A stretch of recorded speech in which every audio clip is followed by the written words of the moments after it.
So Xbox has announced the final February titles and also the new March games. I'm Sonny, your host, and we'll kick this off with Atomic Heart that finally releases onto Game Pass, and I'd say it's come out to some pretty mixed reviews all around, but so far the game is certainly an ambitious love child of BioShock that I've gotten to enjoy so far. While this is developer Mundfish's first title, I gotta say I've loved so far the absolute stunning visuals the game has to offer. The fast action combat is a ton of fun. It has you using these supernatural abilities that come from your power glove that almost make you feel godlike at times. So far the game does suffer slightly from some pacing issues and the story is not as smooth as I would like, but the world surrounding this game is very interesting, very detailed. The chaotic robots at every turn certainly make you perk up and go, holy crap. The puzzles are very clever in this game, and I'm not usually a big puzzle guy, but I've been enjoying it so far. I think this is an excellent addition to Game Pass and it's available to enjoy now. Our next game on the list is Merge and Blade. This is kind of like a strange auto battler puzzle game where it's got a system of you playing like Tetris and moving your troops in and out while trying to build the strongest group you can. Then when you're done with that, you'll take your 25 troops and you go on battles with them. As you're battling and managing the puzzles, you'll also manage your units by upgrading them, and the cycle kind of repeats itself as you continue to recruit stronger units to your actual team. The game is mostly meant to be like a simple puzzle management title, so if you guys are into this one, it will arrive on February 28th on consoles, cloud, and PC. So we have the game Soul Hackers 2 making its way onto Game Pass. This released last year in 2022. Here you play as Ringo, a human construct whose mission is to save the world. Now what makes this JRPG adventure title somewhat unique is you and your team are summoners who will be recruiting these demons to your cause to help you achieve the goal of fighting this evil trying to destroy humanity. There's also this interesting fusion ability that has you combining these demons to unlock even greater lethal abilities to kill your enemies, so it's very fascinating. Not only that, but throughout the game you're going to have dialogue with your team. You're going to want to build friendships as that makes your entire group stronger in battle as well. So there's a lot of different systems and elements happening at the very same time. It's a very interesting JRPG to have recently released. It's a bit of a soft reboot, so you guys don't need to have played the first Soul Hackers to really dive into this one. This one is coming on Game Pass on February 28th on consoles, cloud, and PC. So we have F122 making its way onto Game Pass. This for me has been one of my top favorite racers of the past few years. I've become a big fan. Now with 22, the gameplay has some slight changes to the franchise. There's these new redesigned cars and they kind of come with these new physics changes that will definitely make your racing a little different than years past. Another new element to F122 is that in previous games it was very hard for new players to get into the game and really compete on race day. I know I struggled when I started, but there's a new adaptive mode where the AI reacts to how you race, so you can be very competitive no matter what your skill level is. In 22 we also continue a lot of the similar modes we've gotten to enjoy in the past, things like the career mode that's insanely in depth and lets you control almost every single aspect that you can imagine, from the car itself,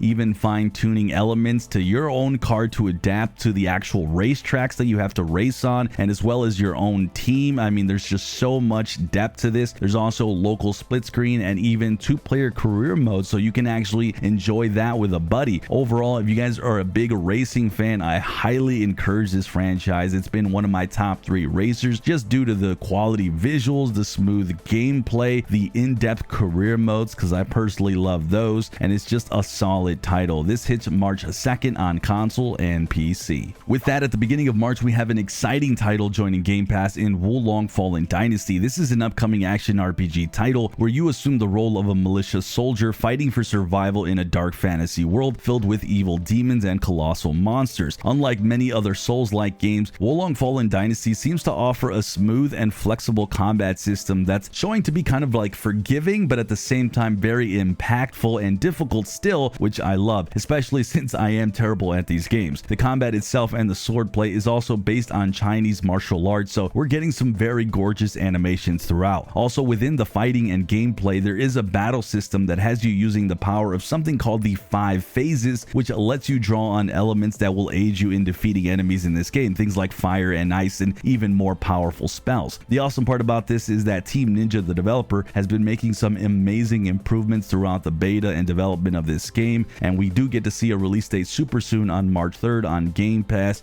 I honestly feel this is going to be a sleeper title of 2023. This will be on consoles, consoles, cloud, and the PC. So Valheim finally gets a release date for Game Pass on consoles. I couldn't be more excited to enjoy this on my Xbox. This is a brilliant survival exploration sandbox game based on Vikings lore, where you do build your way up through almost a tier system as you gather resources throughout the land. You're going to do things like building your base and home. You'll be crafting weapons and gear, and then at some point when you build yourself up, you take on some pretty epic boss battles. Every time you take out one of these boss battles, you unlock even more stuff to build, craft, and explore. You'll repeat the cycle of building a new set of weapons, a new set of gear, and you unlock even more land to explore to find those new resources. It's not an annoying survival game where you have to constantly feed and drink to stay alive all day and micromanage too much, which I think is part of the appeal. And of course, exploring in this game is super satisfying. You'll find random caves, random homes, and random just items all over, and you'll be taking on the high seas and building sailboats so you can explore even further. This is a survival game that really focuses on just pure gameplay and the sandbox nature of exploration. I personally love this game and I've put many hours into it. It's very playable solo, or you can jump in with some buddies and have some wild adventures. If you've been waiting on consoles, you only need to wait a little longer as it joins on March 14th. Another March title coming to Game Pass is the newest MLB The Show 23, dropping on March 28th. I've personally been a huge fan of this franchise over the years, mostly because it's just got solid gameplay and a lot of modes that really keep you entertained for hours. But this year it's bringing in a big new storyline that follows the legends of Jackie Robinson,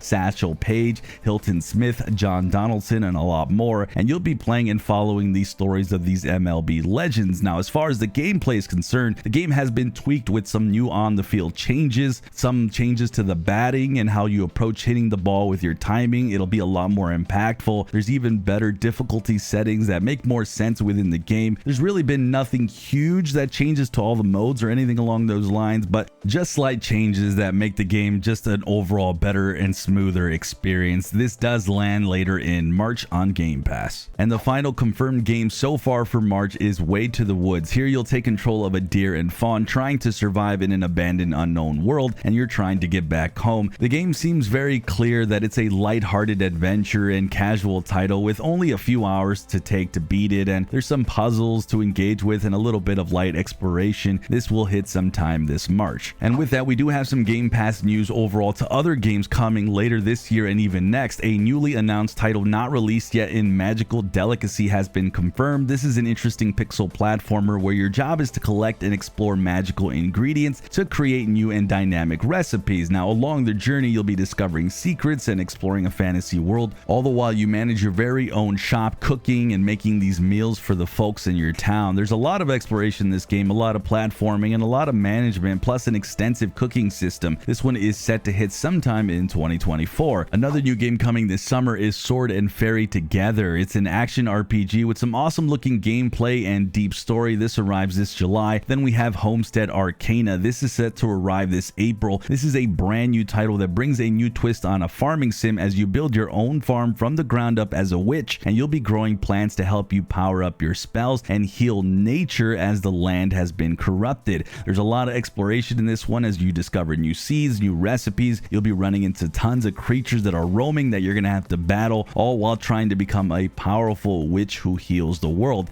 And the final game that I want to talk about is Lies of P. This actually got a release day. This joins August this year for Game Pass. It's one of the more epic looking games dropping this year. It's a Souls-like title with the narrative of a reimagined version of the classic story of Pinocchio, where he wants to become human in a world full of horrors. You're going to be fighting your way through these demons in the hopes of accomplishing that goal. This for me has been one of my most highly anticipated Game Pass titles. I'm glad it's gotten a release window, and we finally have games that are leaving Game Pass this February 28th. I'm going to go ahead and leave that on the screen. Remember guys, you have a 20% discount on these titles for these games that are leaving. So if you wish to purchase them before they leave the service, you have at it right there with that discount. Make sure you guys check the video on the screen to find a list of the best Xbox Game Pass games you can play in 2023.